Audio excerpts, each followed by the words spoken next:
This series is about my sixth Ford Ranger. I've owned 6 of them over the years, and they were all the same. Long box, V6, fleet. The fleet Rangers never had all the bells and whistles. It was just a truck. That was all I wanted. My first Ranger was a 1984. Then I got an 87. Then an 89. Then a 93, and finally a 2007. This is an image of my 2007 Ford Ranger one day before it was sold with 194,000 miles.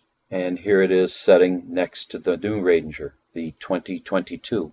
It was special ordered as a super cab, 6-foot 1-inch box, vinyl floor, cloth seats, mud flaps, and the rear seat delete.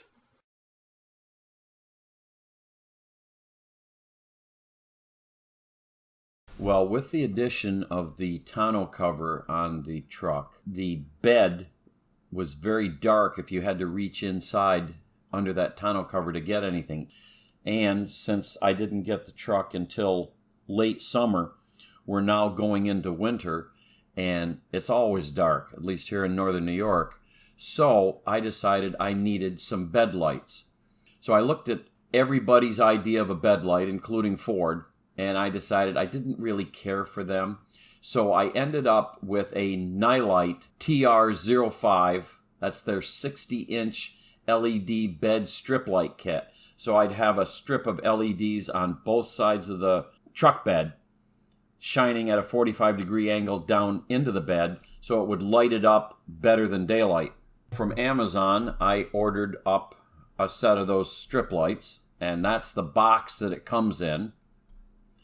And that's the number TR105A, made in China, like everything. When you open up the box, that's what you see. And when it's out of the box, that's what you see. And then they give you a little advertising sheet showing all the goodies that they make.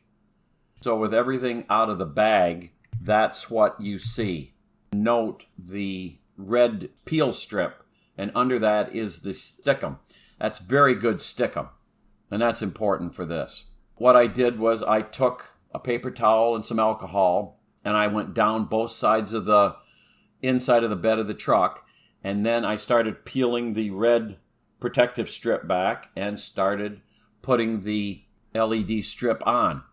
And when I got down to the end, I just ran the wire down into the corner and left it as just a roll, because I'll get to that in a minute.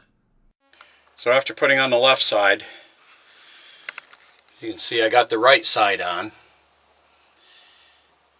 It's a little bit long, just like the other. So what I did with the wire is I came down just like that, and then I tucked it under the bed liner, coming over, and then it comes up, and that mass of wire there is where the Y is, and it hooks in, and then right there is where the other side comes down, and that hooks in. And then all I've got to do is take the wire from the old bed light up on the cab, and that will come down around the window and come through a hole to get in the bed and hook it up, so whenever that bed light comes on, the lights in here will come on, hopefully. Also from Amazon, I ordered a special exterior grade 20 gauge wire, because that is going to be transferring power from the old bed light to the new bed light, and it's going to be outside of the cab. So anyway, that's what it looks like when you receive it. And there's a close-up of the label. And there's what it looks like. You got your red and your black conductor in a very heavy sheath of rubber that is supposed to be weather resistant. Also in the Amazon package was the 194 light bulb power taps. So that's what they look like when they arrive in the bag. That is the label. That is what they look like. you've got your positive and negative, red and black wires, and you've got that blue end is mimicking a 194 wedge bulb. What you do is you disassemble your high mount brake light and the two bed lights and pull the bulbs of the bed lights. Then you plug your power tap into the socket that was your bed light. So there's the two wires that I've stripped for the power tap. And then you got to strip the two wires for the exterior grade wire that's going to run outside. And field expedient, I just took some blue wire nuts and twisted them together, and it'll work just as good as solder and heat shrink, because they're going to be out of the weather inside between the inner cab and the outer cab. Now right there on the back of the socket, you've got exposed wire. So you have to take some tape and cover that, because you're not going to put the bulb sockets back in the light assembly. So you don't want that touching the metal of the cab.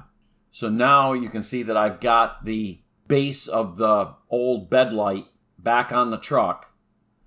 And you can see the wire coming down, and it's running in that little groove between the rear window and the cab. And you follow that right around and down. And then when you get to the bottom, you can pop it out and have it run straight down and then through a hole in the front of the bed. And now you've got your power down to your lights.